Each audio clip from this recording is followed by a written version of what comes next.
Tisti, ki me že malo bolj poznate, ste verjetno že kar navajeni, da ponavadi skušam povedati 3 stvari. 3 poudarki, kaj se lahko danes ob tej Božji besedi, ob tem prazniku, kaj se lahko podelimo, da bi bilo vredno teh 3 številk.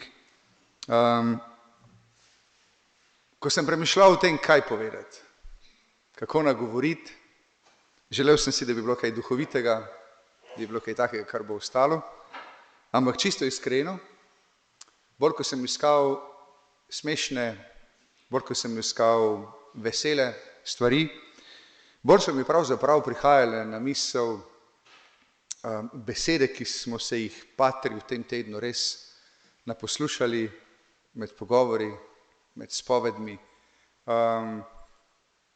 Se mi zdi, da so 3 stvari še posebej izstopale v tem, kar se mi je zdelo, da je nekaj, kar nas vse teži, nas vse muči, nas vse boli. Prvi poudarek je želel biti o preprostosti te božične zgodbe, ampak pater Marjan, ki je avtor te božičnice, ki ste jo videli pred mašo, je pravzaprav vse že zelo dobro povedal in jaz se ne bi vračal na ta poudarek, bolj kot to, da si še enkrat prikličemo v spomin. Za vsem skupaj je pravzaprav ena preprosta zgodba, ki si želi samo to, da najde preprosto srce brez kompliciranja. Drug poudarek, ki se mi zdi, da ga je dobro omeniti in tudi izhaja iz spovedovanja, iz pogovorov, se mi zdi, da je v tem, da je dobro, da si zapomnimo, da za Boga ne obstajajo slabe okoliščine ali pa neprimerni trenutki. Mi ljudje velikokrat lahko kako stvar ocenjujemo, se rečemo, a ravno zdaj se mora to zgoditi. A ravno danes. Poznam eno Župljanko, ki je danes veliko stvari imela na svojem urniku, na svojem seznamu stvari za narediti, in je potem uspela še z nasmehom pripovedovati, kako še sredi tega divjanja se je še luster padel po tleh in še skoraj se je smreka podrla. Hočem reči, veliko si damo narediti in imamo občutek, a ravno zdaj se je moralo to zgoditi. A ne bi mogli biti kakšne boljše okoliščine. In ja, jaz mislim, da ne moremo mimo tega, da vsaj z besedo omenimo to, kar pravzaprav nas verjetno zadeva čisto vse. Rečem samo 2 besedi, primer Rupnik. In človek se vpraša, a ravno zdaj, a tik pred Božičem. A je to namenoma, ali je to slučajno, kakorkoli že.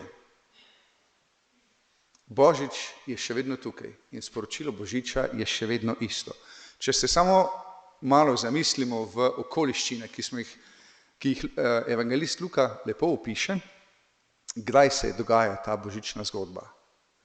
Ko se je cesar Avgust odločil, da bo popisal vse ljudi v svojem cesarstvu. Gre, se pravi, za to, da ima en mož, en človek tako veliko moč, da lahko reče, jaz bom preštel, zato da bom videl, koliko je moje moči. Za Izraelce, ne vem, če se spomnite, ampak v Stari zavezi je bilo to striktno prepovedano, da bi se Izraelci preštevali med seboj, da bi lahko rekli, aha, toliko nas je, toliko je naša moč. Zato, ker je Bog želel, da njihova moč nikoli ne bi temeljila na vojaških številkah, ampak da bi njihova moč temeljila na njem, na Bogu. In tu imamo zdaj enega človeka, enega cesarja, ki je sposoben tako si podjarmiti pol Evrope ali pa še malo več in izkazuje to svojo vojaško moč tudi v Palestini, kjer živijo Izraelci, ki pričakujejo tega odrešenika. Izraelci so na nek način okupirani, bili prej od Grkov, zdaj od Rimljanov, ne godi se jim dobro, res okoliščine so obupne, že globalno gledano. Če gledamo še družino, kjer se to dogaja, gledamo Jožefa in Marijo,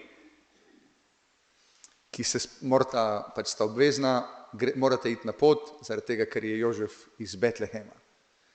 Ravno zdaj, ko je Marija noseča, a ravno zdaj je treba, a ni kakega boljšega trenutka, a ne bi, pa Bog v svoji modrosti in vsemogočnosti, ki je imel celo večnost na voljo, a ravno zdaj se mora to zgoditi.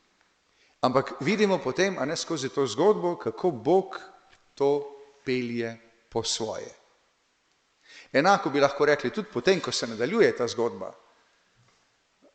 Kralj Herod se čuti ogroženega, želi tega otroka, za katerega se zdi, da je res tisti obljubljeni napovedani kralj, ki bo njemu prevzel kraljestvo, želi tega otroka ubiti. In spet bi lahko in Jožef in Marija rekla, a ne bi mogli, Bog, a ne moreš ti to drugače speljati, mi moramo zdaj bežati v Egipt, na vrat na nos, a ravno zdaj.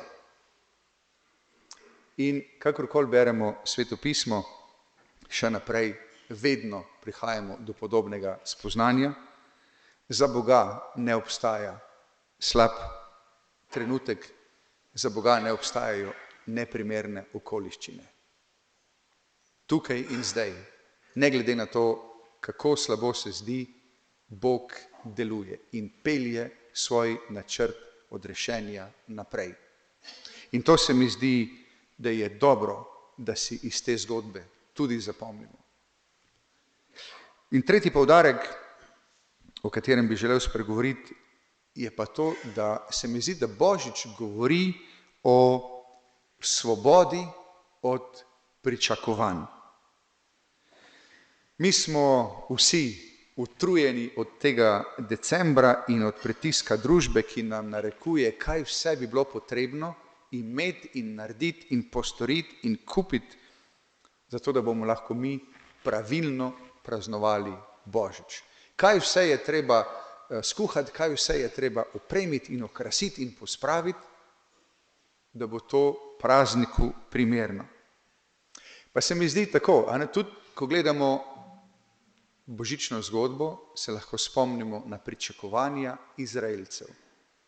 Izraelci skozi stoletja poslušajo prerokbe, da bo Bog nekoč poslal odrešenika. Da bo Bog nekoč poslal Davidovega naslednika, ki bo prinesel mir, ki bo prinesel blagostanje, ki bo prinesel eno zadovoljstvo, ki bo prinesel varnost. Ampak skozi stoletja se poudarki prerok vedno malo spreminjajo. Velikokrat so prerokbe odvisne tudi od konteksta, v katerem se v tistem trenutku znajdejo Izraelci. Včasih govori bolj o tem, da bo izgnance vrnil in pripeljal nazaj v domovino, ko se recimo Izraelci znajdejo v babilonskem izgnanstvu. Včasih govori bolj o miru in o veselju. In ta pričakovanja so rasla. Tudi pri Izraelcih, do te mere, da pravzaprav ni bilo več čisto popolnoma jasno, kaj točno pričakujejo. Tako velika pričakovanja so bila. Pač vse bi imeli. Vse naj prinese ta odrešenik. In potem vidimo Boga, ki ne igra sploh po človeških pričakovanjih, ampak dela po svoji modrosti.